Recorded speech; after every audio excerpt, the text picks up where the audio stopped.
días, tengan todos ustedes jóvenes. En el día de hoy vamos a hablar sobre la psicología de la salud y todo lo que tiene que ver con su fundamentación teórica.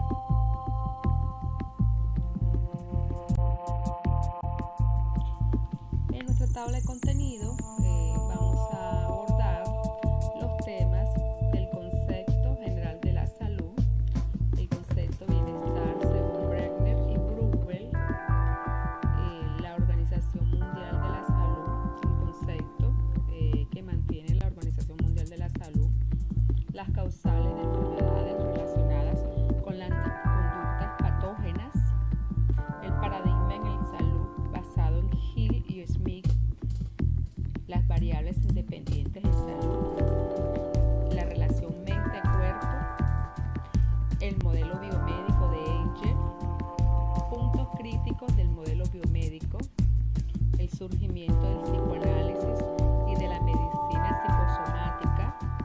Hablaremos también de la medicina conductual y el concepto de salud conductual.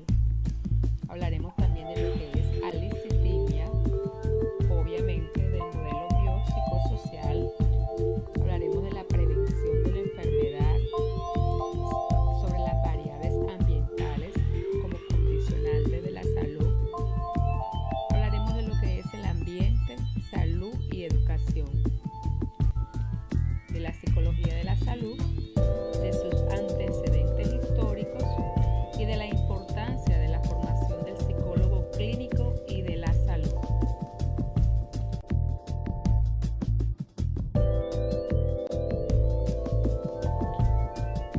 Iniciamos con el concepto de salud de Hill, León y Jarana en 1995, cuando mencionan que la salud es el completo bienestar físico, psicológico, social.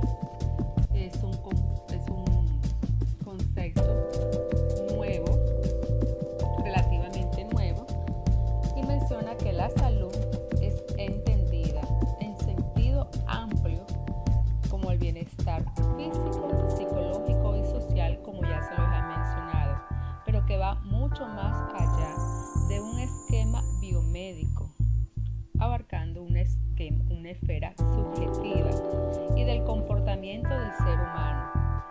No es la simple ausencia de un padecimiento físico o de una enfermedad, sino que es un concepto mucho más positivo, que implicaba distintos grados de vitalidad y funcionamiento adaptativo. Dice que desde el punto de vista subjetivo está relacionada con un sentimiento de bienestar. Los aspectos objetivos de la misma tienen relación con la capacidad de funcionamiento de la persona.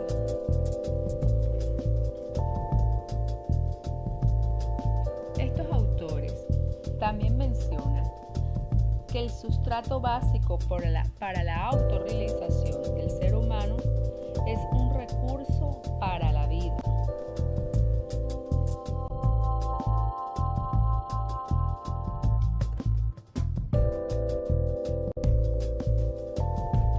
El concepto de bienestar, según Brenner y Bruegel, en 1989, mencionan que es como un sentimiento subjetivo, que es el resultado de experimentar salud o autopercibir que nuestro organismo funciona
por decirlo así, del contexto.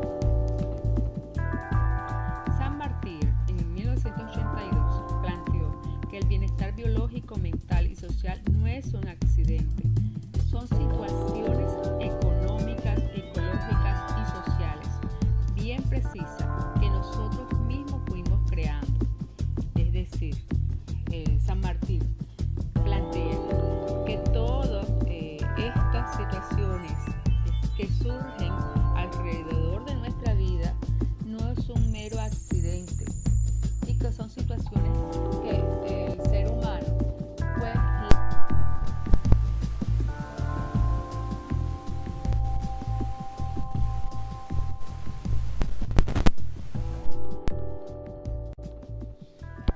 finalmente Greene en 1979 plantean cada cambio en el estado fisiológico es acompañado por un cambio apropiado en el estado mental, emocional, consciente o inconscientemente, e inversamente, cada cambio en su estado mental, emocional es acompañado por un cambio apropiado por el estado fisiológico. ¿Qué quiere decir esto?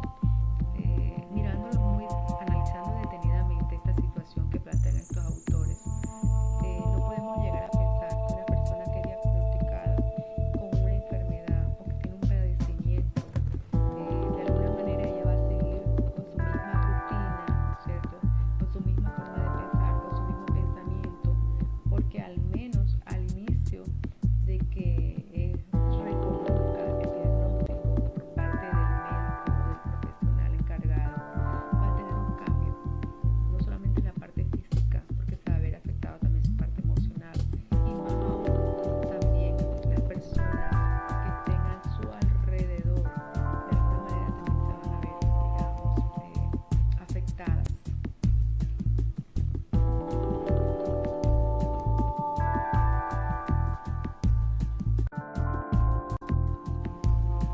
Se puede decir que la salud es un estado y al mismo tiempo un proceso dinámico cambiante.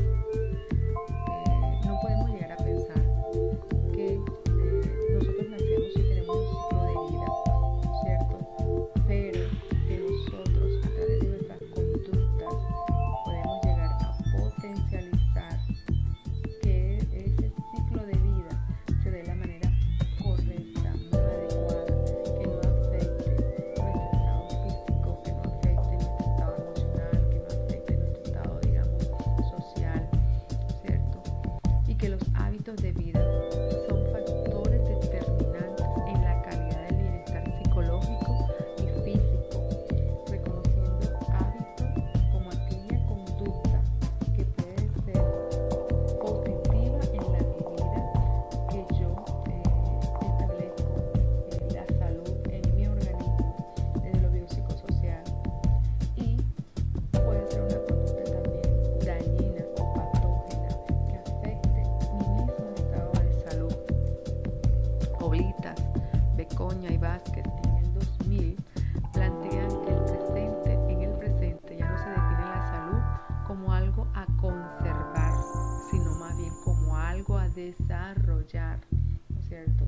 Listo, nacemos, tenemos nuestras habilidades, nuestro cuerpo en buen estado, pero si tú no llegas a cuidar de tu cuerpo, a tener un buen comportamiento en relación a mantener o a, como decía Oblitas, llegar a desarrollar buenos hábitos, un buen comportamiento, te va a haber afectado.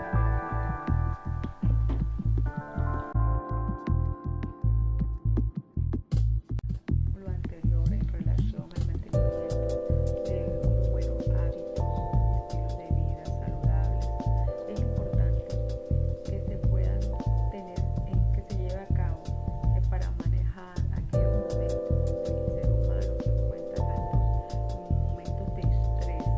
Es importante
decir esto?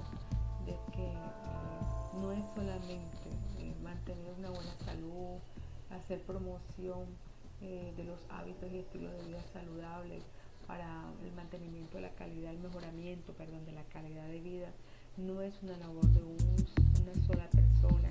Ahí están implicados lo que son los entes gubernamentales, no gubernamentales, lo que tiene que ver con las políticas públicas, las alcaldías, las gobernaciones, lo que son la presidencia, y también desde la parte más individual.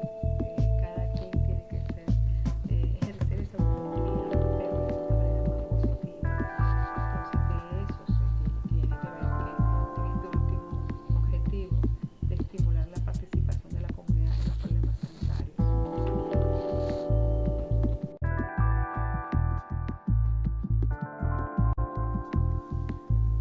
Bueno, ahora las causales de las enfermedades relacionadas con las conductas patógenas.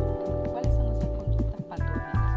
Decíamos que los estilos de vida no son accidentados, sino son todas aquellas conductas que pueden crear la salud o que pueden afectar a la salud, ¿cierto?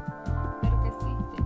El ser humano tiene conductas que no son las más indicadas para mantener un equilibrio en esas tres esferas, desde lo biopsicosocial, lo físico, lo psicológico y lo social, ¿cierto? Y que esas conductas, cuando no son adecuadas, son consideradas dañinas o patógenas. Y según Bandura, en 1997, plantea que la medicina preventiva y los programas de inmunización han incrementado la esperanza de vida de la población. Sin embargo, la muerte prematura está ampliamente determinada por los estilos de vida, los hábitos y las condiciones ambientales perjudiciales. ¿Qué quiere decir? Que aún que el hombre sabe que hay ciertas conductas, mantener ciertas conductas le son dañinas para su salud, él no las evita, las mantiene. Y Bandura hablaba de que existen enfermedades cardiovasculares que pueden darse por el descontrol emocional, los hábitos nutricionales inadecuados, y que enfermedades como el cáncer o las enfermedades respiratorias o cardíacas pueden darse por el consumo excesivo del cigarrillo. Asimismo, que las afectaciones de los sistemas del cuerpo están dadas por el alto consumo de alcohol y de drogas, y que los sistemas biológicos se ven afectados por la carencia de la comunicación y de hábitos interpersonales.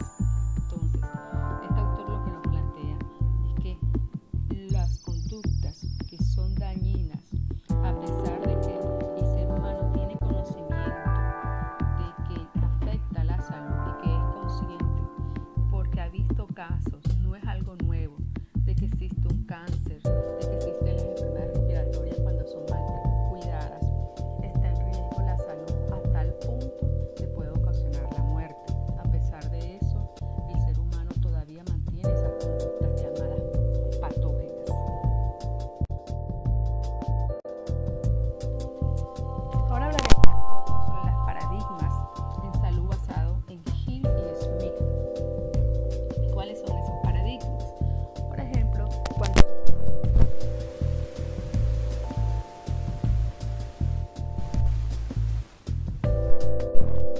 y habla que el cuerpo es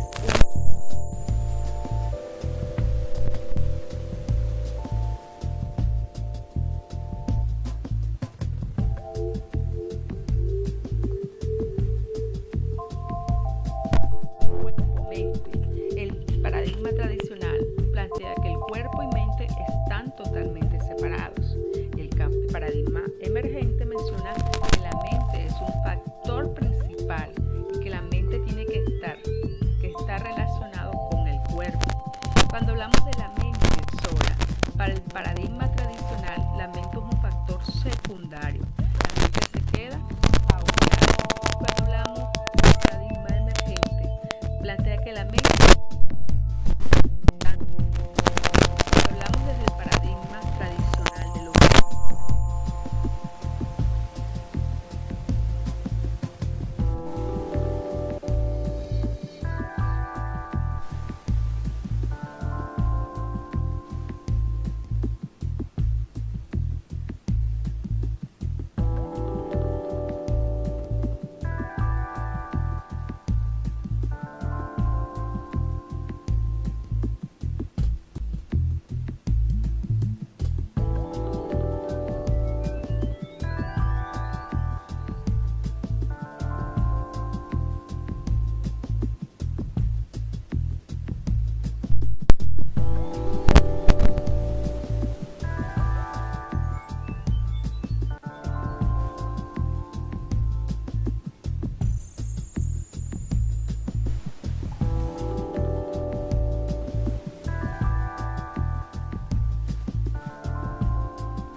o ese paciente tiene una mejor adherencia, ¿cierto?, al tratamiento, partiendo desde la relación empática.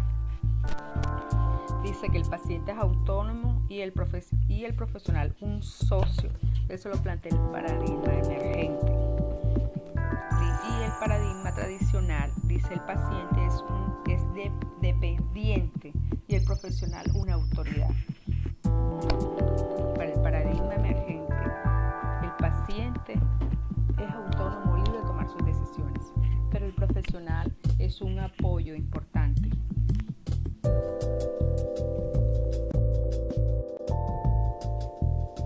Ahora continuamos con las variables independientes en salud, el modelo interactivo de conducta saludable de Hayes y Carlson en 1986. Dice que hay 3 variables independientes que son las situacionales, que es el apoyo social que recibe de otros y que tiene que ver también con los modelos sociales a los cuales el individuo está expuesto. ¿Qué quiere decir? Por ejemplo, el apoyo social tomamos como ejemplo a la familia, a los amigos, al trabajo, ¿cierto? Si tú te ves inmerso en estos grupos, los cuales te brindan, te proyectan que la salud es un factor importante, y eso lo estás viendo y lo estás viviendo desde pequeño, muy seguramente tú te vas a adaptar y vas a tener un pensamiento más favorable en relación a lo que es el desarrollo de la salud. Las variables independientes personales, que son las creencias, las percepciones, las expectativas, las motivaciones, pueden ser hasta las más importantes para el desarrollo de la salud. Por ejemplo, aquella persona que siempre ha tenido el pensamiento que alimentarse bien, que caminar, que hacer ejercicio, que estar bien con los demás, son conductas que favorecen su tranquilidad. Muy seguramente él va a sostener, va a sostener lo que es un pensamiento muy positivo en relación a la salud. Y esto lo que hace es que se mantenga. Y por último, la tercera variable independiente, que son las consecuencias anticipatorias de las conductas saludables en relación a lo que son los costos y beneficios percibidos. ¿Qué quiere decir esto? Hay personas que analizan y piensan y dicen que mantener una buena salud les representa un costo muy alto, pero que no ve de una manera positiva, acorde, cuáles serían los beneficios que conllevaría cambiar, tener un pensamiento más positivo. Entonces, muy seguramente esta persona no va a mantener unos buenos hábitos, no va a desarrollar una buena salud, porque siempre está pensando que peso, un ejemplo, una persona que está pesando alrededor de 120 kilos y que evidentemente está en riesgo de padecer un ataque al corazón y tiene que adelgazar, tiene que hacer una dieta, y el médico o la nutricionista le manda esta dieta, pero a eso le implicaría dejar de comer algunos alimentos que para él son muy placenteros. Entonces, si se queda pensando que el costo va a ser muy alto en relación a ese beneficio, muy seguramente esta persona nunca va a mantener o nunca va a desarrollar lo que son los buenos hábitos y estilos de vida. Ahora hablaremos de la relación mente-cuerpo. Platón decía que así como no se debería intentar curar los ojos sin la cabeza o la cabeza sin el cuerpo, no se debería intentar curar el cuerpo sin el alma. La parte nunca está bien sin que la totalidad esté bien. ¿Qué quería decir esto? Que hay personas que son diagnosticadas con padecimiento físico. No se puede trabajar exclusivamente esta parte física si no podemos nosotros entender que a raíz de ese padecimiento físico, su parte emocional también se va a estar viendo afectada, o su mente se va a estar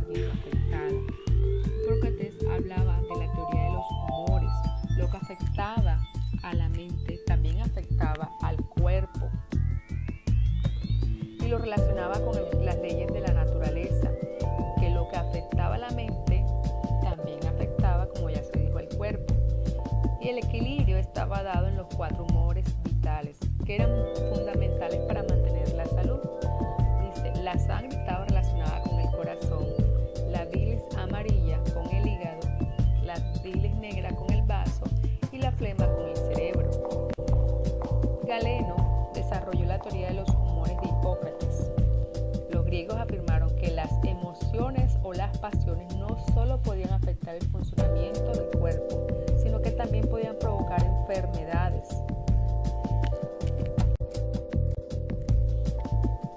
Los chinos también concebían la enfermedad como una ruptura de fuerzas naturales, como un desequilibrio de energías influido por las emociones y los comportamientos.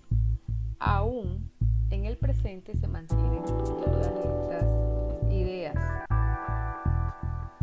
En la Edad Media se adoptó un enfoque espiritualista. La práctica médica está bajo el control de la Iglesia, a tal punto que en el siglo XII esta dicta una norma en la que se prohibía a los sacerdotes ejercer la medicina para que se dedicaran a sus tareas religiosas propias de su ministerio.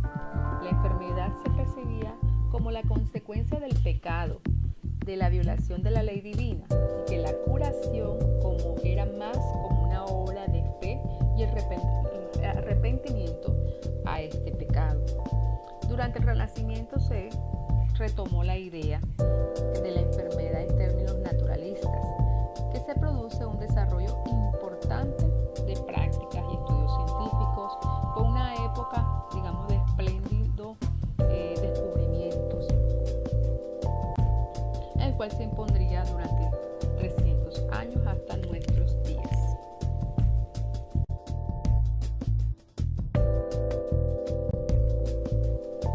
Continuamos con el modelo biomédico de Engel. En este modelo biomédico permanecen dos principios que son fundamentales, que es el dualismo mente-cuerpo y el del reduccionismo. En el primero, la dimensión física y el dominio espiritual son condiciones diferentes y están separadas. El cuerpo tiene que ver con toda la parte física y la mente con aquel dominio espiritual.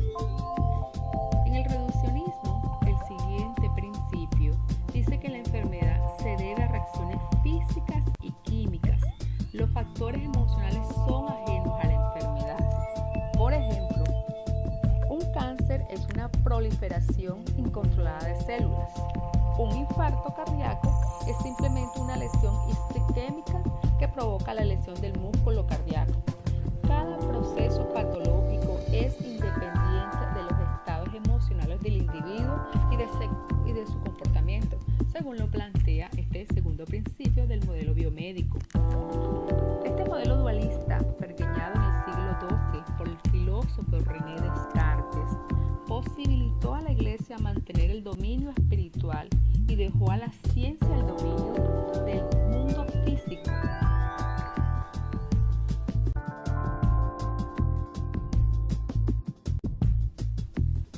Teorías específicas del germen de Pasteur reconoce que el terreno influye en el desarrollo del germen, es decir, el contexto, y expresa: Bernard tenía razón, la bacteria no es nada, el terreno lo es todo. De esta manera, en este modelo biomédico se está teniendo más en cuenta no la particularidad de ese ser, en este caso el germen, sino el contexto donde se desarrolla ese germen. Koch en 1843-1910 descubre el misterio del ciclo del antrax, aisló el bacilo de la tuberculosis y desarrolló una vacuna contra la difteria. Estos fueron algunos de los avances que el modelo biomédico realiza.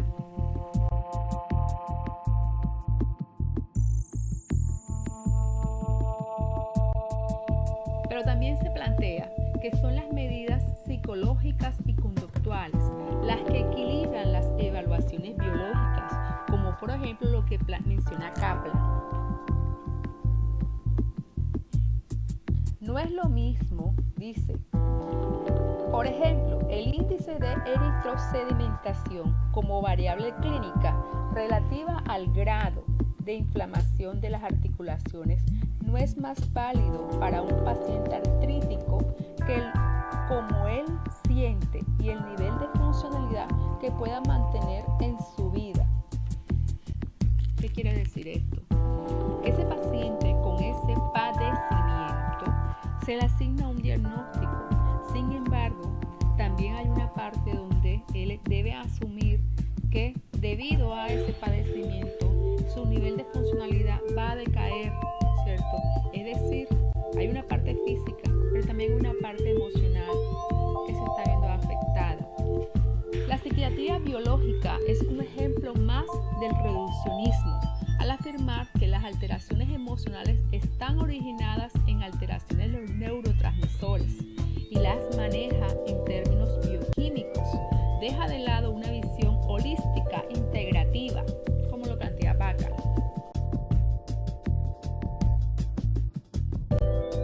Existen unos puntos críticos del modelo biomédico, según Amigo, Vázquez y Pérez.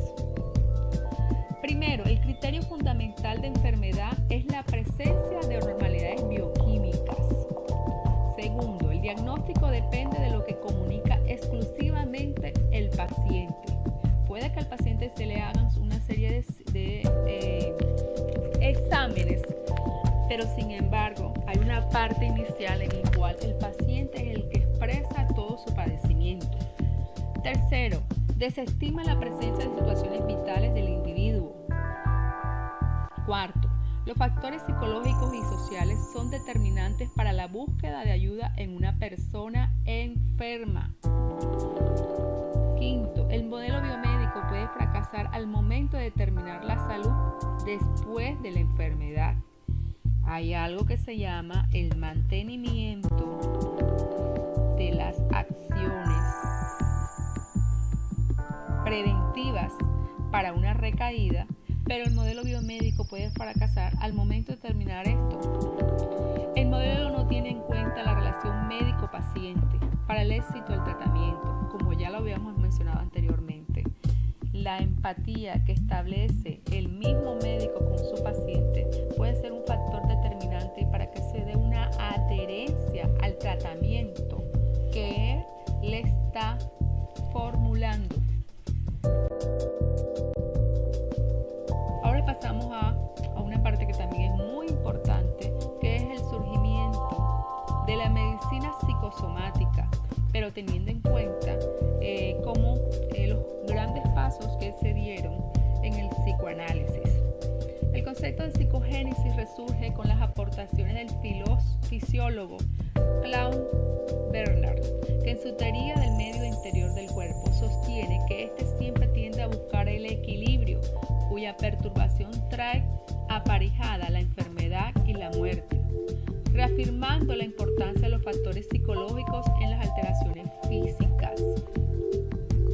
Freud habla de la teoría acerca de las emociones y afirmaba que aquellas que no se expresan en palabras o acciones se traducen en alteraciones físicas, evidenciándose en sus estudios sobre las histerias de conversión. Como ya se les había mencionado en la clase pasada, cuando hablábamos del fenómeno psicosomático, y se decía que todo aquello que no es capaz de simbolizarse, de colocar en palabras, se puede quedar incrustado en el cuerpo, en cualquier órgano. Y de ahí encontramos de pronto cuando Lacan decía que el cuerpo es quien habla por el sujeto. En los 30, la medicina psicosomática resurge en parte al desarrollo del psicoanálisis y por otra parte al surgimiento de conceptos holísticos como psicobiología de Meyer, que proponía que el ser humano debía ser estudiado en la salud y en la enfermedad mediante la integración de cuerpo y mente, no solamente quedarnos estancados estudiando los factores o las causas determinantes para la presencia de enfermedades, sino qué causa o qué factores son determinantes para que se desarrolle la salud en algunos individuos. Graham afirmó que la evaluación de las actitudes hacia la vida podían predecir el tipo de enfermedad psicosomática. Hay hipótesis en relación a que los casos de cáncer en algunas mujeres, cáncer de mama, pueden darse por las actitudes que han tenido o las situaciones traumáticas que no han sido canalizadas a lo largo de toda su vida. Algo muy parecido a lo que menciona Graham. Alexander sostenía la noción que enfermedades específicas estaban asociadas con conflictos nucleares específicos y que existen algunos trastornos psicosomáticos importantes como son el asma, la neurodermatitis, la úlcera del duodeno, la colitis ulcerosa, la artritis reumatoide, la hipertensión arterial esencial, la diabetes y los trastornos hipertensivos como la cólera reprimida y la hostilidad son causantes de algunos padecimientos que, aunque no tienen una causa física aparente, hay una presencia de un trastorno físico, pero que en relación a cuando se le hacen los exámenes específicos no hay un órgano, no hay una causa que esté afectando, que podamos decir que el padecimiento se da por este motivo. Entonces, cuando eso sucede, se dice que estamos al frente de un padecimiento psicosomático. A finales de los 50, el campo psicosomático tuvo un tropiezo debido a la reacción contraria del enfoque psicoanalítico. Y quería decir esto, como el psicoanálisis en sus inicios fue ampliamente cuestionado, ¿cierto? Y aún en la actualidad, el concepto de medicina psicosomática decae, ¿cierto? Porque no había un respaldo aparentemente científico que pudiera sostener sus teorías. A partir de 1965 se produce un cambio definido en la orientación del enfoque psicosomático. Se elaboran metodologías y técnicas más eficaces para abordar estas alteraciones, cuyos objetivos eran estudiar factores psicológicos, biológicos, sociales en la homeostasis del ser humano. Segundo, una aproximación holística a la práctica de la medicina. Y tercero, una relación con la práctica psiquiátrica de consulta-apoyo.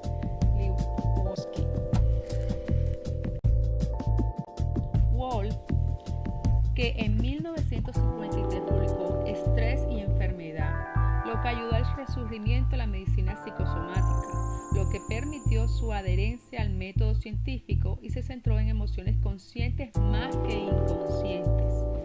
Se empezó a utilizar el término alteraciones psicofisiológicas más que alteraciones psicosomáticas. Aunque ambos términos son utilizados indistintos, el primero está ligado al enfoque cognitivo-conductual más que al enfoque psicoanalítico.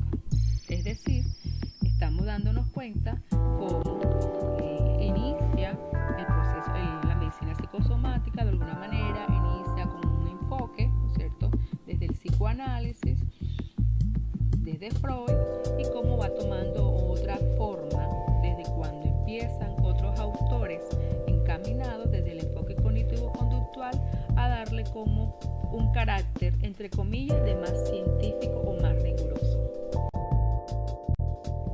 Hay un concepto muy importante, ¿cierto?, que es la lecitimia, y lo retomo desde el concepto de medicina psicosomática desde Freud, y dice que es un concepto más actualizado desde el punto de vista psicodinámico para referirse a las alteraciones psicosomáticas.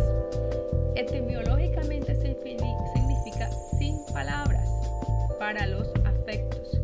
Signeos definió la lecitimia como la incapacidad para identificar y expresar las emociones.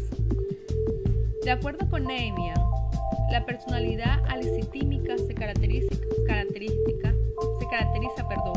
por tres aspectos importantes: incapacidad para describir los afectos verbalmente, falta significativa de fantasías, incapacidad para hacer cambios psicológicos significativos en el curso del tratamiento psicoterapéutico.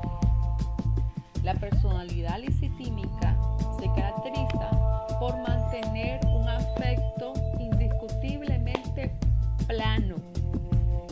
Estas personas están escasas de significantes para poder hablar, dar cuenta de un suceso en su vida o de algo importante, y que le cuesta también hacer grandes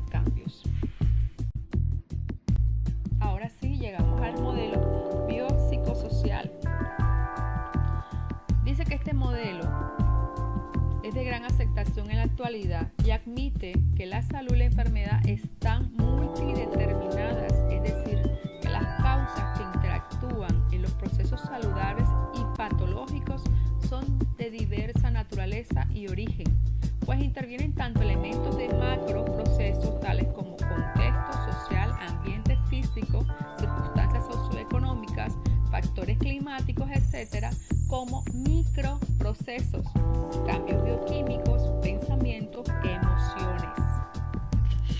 ¿Qué quiere decir esto? Factores que existen y están inmersos desde el modelo biopsicosocial. Cuando se habla de salud y de enfermedad, se tienen que tener en cuenta factores biológicos, factores sociales y factores psicológicos, y que hay procesos macro y micro que están inmersos. Procesos macro tales como el contexto, el ambiente, las circunstancias socioeconómicas, factores climáticos, y micro son aquellos que tienen que ver especialmente con los pensamientos, las emociones y los cambios que se dan bioquímicos que se dan en el ser humano.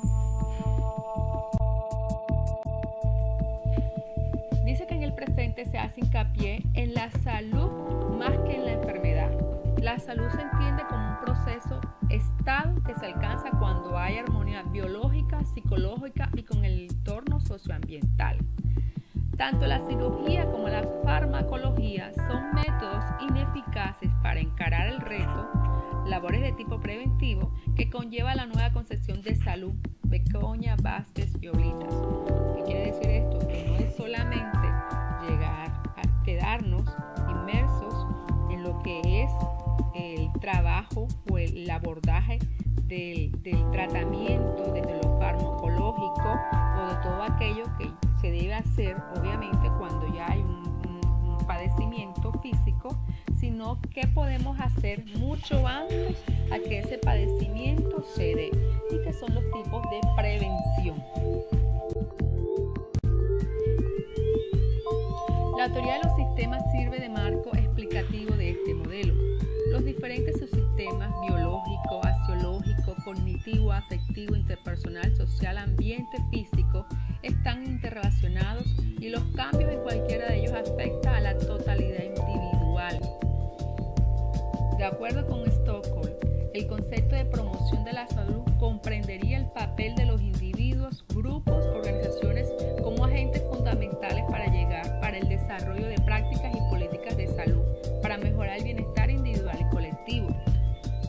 No es, digamos, que la promoción de la salud no es una lucha de un solo ente interesado, llámese gobierno, llámese instituciones prestadoras de servicios de salud. No, todos podemos llegar a hacer promoción de la salud desde nuestra particularidad. Evidentemente nosotros los psicólogos estamos en el área clínica y estamos en el área clínica de la salud, o el psicólogo como tal puede hacer promoción de la salud desde su particularidad, con los programas de promoción a los hábitos y estilos de vida saludables, de los programas de prevención de los riesgos psicosociales.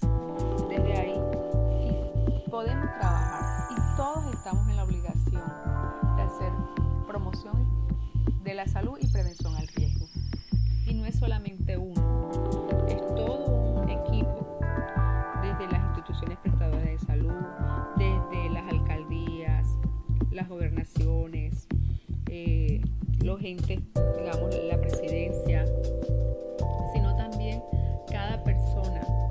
Debemos concientizar que cada persona debe empezar a desarrollar su salud cambiando de pensamiento, de estilos de vida. La prevención de la enfermedad se limitaría al ámbito clásico de la salud, destacando el papel que desempeñan los profesionales sanitarios, las administraciones públicas de la salud, como ya lo habíamos mencionado anteriormente. Existen tres clases de prevención: la primaria, secundaria y la terciaria. La primaria hace referencia a las actividades encaminadas a impedir o disminuir la probabilidad de padecer una enfermedad, así como a proteger y promover la salud. es lo que hacemos todos. Nosotros los psicólogos hacemos una clase de prevención primaria. Cuando ustedes empiecen a trabajar en sus proyectos, vamos a trabajar desde una prevención primaria. La prevención secundaria hace relación a las acciones dirigidas a evitar la enfermedad una vez que los síntomas ya se han enunciado, aunque el síndrome no está instalado. ¿Qué quiere decir eso? En Colombia han surgido una serie de epidemias que vienen de otras partes, pero que antes que la sintomatología o la enfermedad se presente aquí, ya los programas de prevención comienzan a trabajar. Esto es hacer prevención secundaria. Y la terciaria consiste en los procesos de tratamiento y rehabilitación cuando la sintomatología clínica ya está establecida,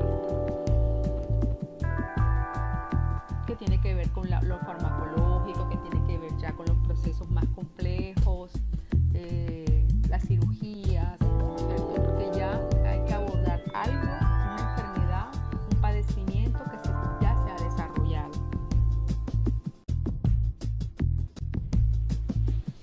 Continuando con las variables ambientales como condicionantes de la salud, según Soler y Abad en el 2000, mencionaron que el nivel de desarrollo de una sociedad determina el peso relativo de las variables ambientales en la salud de los individuos. Retomando un poco lo que decía Pasteur con su teoría de la proliferación de los gérmenes, y que mencionaba de que Bernard de alguna manera tenía razón cuando decía que el ambiente era un factor importante en la proliferación de esos gérmenes. De alguna manera Soler y Abad también retoman y mencionan que el ambiente es determinante y que en algunas sociedades latinoamericanas la falta de higiene son los que causan las enfermedades infecciosas y que pueden llegar a causar la muerte, mientras que en sociedades que están más desarrolladas, los riesgos van más encaminados a la industrialización, es decir, el poco manejo que tienen las empresas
social de la División de la Psicología de la Salud en la reunión de la Asociación Americana de Psicología celebrada en Nueva York. En 1979, otros líderes del grupo de la División 38 como Stone, Cohen y Aldred editan el primer libro con el título de la Psicología de la Salud. En 1980, el número de psicólogos dedicados al campo de la salud pasó de ser de 52 a 1.500 y en 1988 pasaron a ser 3.500. En enero de 1982 aparece el primer número de la revista de la Psicología de la Salud. En 1983 tiene lugar la primera conferencia norteamericana, que también fue la primera que se realiza en todo el mundo, sobre la formación y entrenamiento de psicólogos de la salud. En julio de 1983 se realiza el Congreso de la Sociedad Interamericana de Psicología, celebrado en Quito, Ecuador, creándose un grupo de trabajo en psicología de la salud y medicina conductual. Y finalmente, en 1984, se celebró en La Habana, Cuba, el primer simposio internacional de psicología de la salud.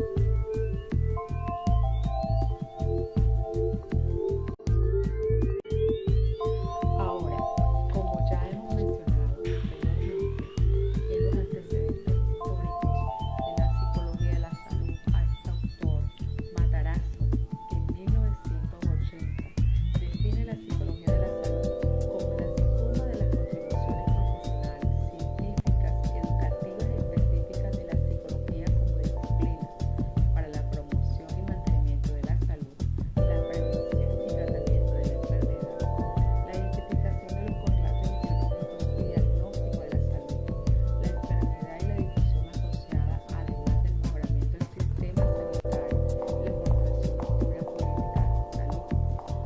Matarazzo, en 1987, menciona que la psicología es el sustantivo que identifica de qué trata el tema y salud es el adjetivo que describe el cliente, el problema o el ambiente donde se está aplicando los principios de la psicología.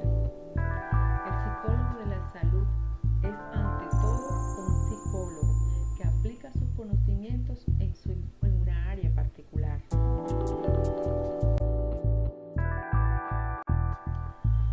Amigo Fernández y Pérez, en 1988, dicen que en la definición que nos entrega Matarazzo destacan 4 aspectos muy importantes, que es lo básico dentro del concepto de la psicología de la salud. Primero que todo es la promoción y mantenimiento de la salud. Para eso, quienes estamos interesados en ahondar en este campo, debemos tener un entrenamiento en la promoción y mantenimiento de la salud, en la prevención y tratamiento de la enfermedad, en los estudios de la etiología y correlatos de la salud, enfermedad y difusiones. Y finalmente, debemos también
modificar procesos fisiológicos, previniendo y tratando la enfermedad, implementar campañas de educación dirigida a la comunidad, mejorar el sistema sanitario a través de las políticas públicas adecuadas.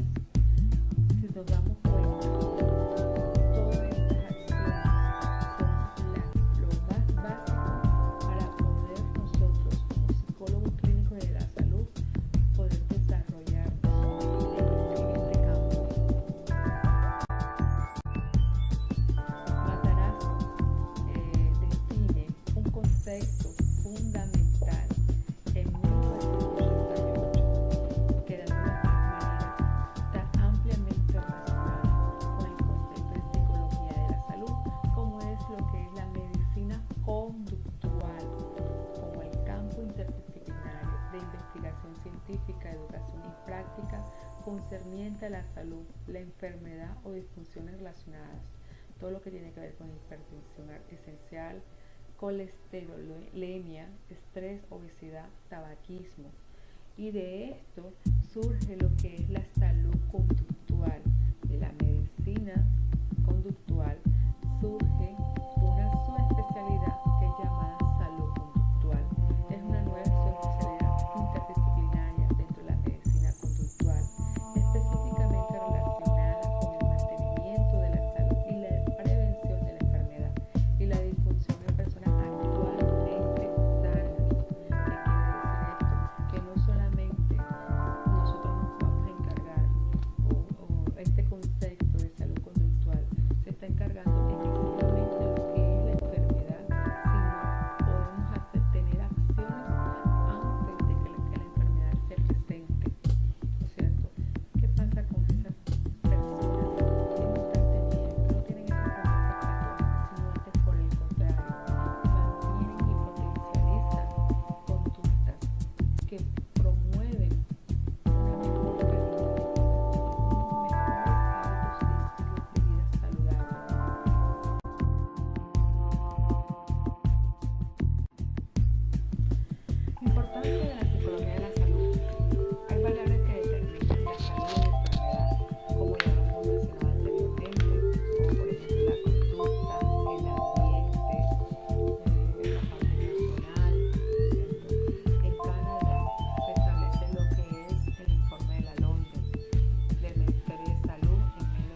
desarrollando, tenemos que tener pendiente la utilización saludable del tiempo libre, ¿cierto? Hacer educación preventiva en la población. También tenemos que tener pendiente educar con el ejemplo. No podemos decirle a los chicos, ustedes, siendo nosotros los psicólogos, decir que tenemos que los chicos deben tener una buena tolerancia a la frustración cuando nosotros mismos estamos proyectando una actitud muy diferente. El incremento de la asistencia a personas con edad avanzada y con SIDA, el incremento de la investigación, la publicación en el campo de la psicología de la salud. En los antecedentes históricos nos dimos cuenta cómo trascendió de 52 personas o 52 psicólogos hasta 3.500 en años siguientes. Entonces es un campo que es de mucho interés tener en cuenta la posición de la gente al momento de la detección de las necesidades.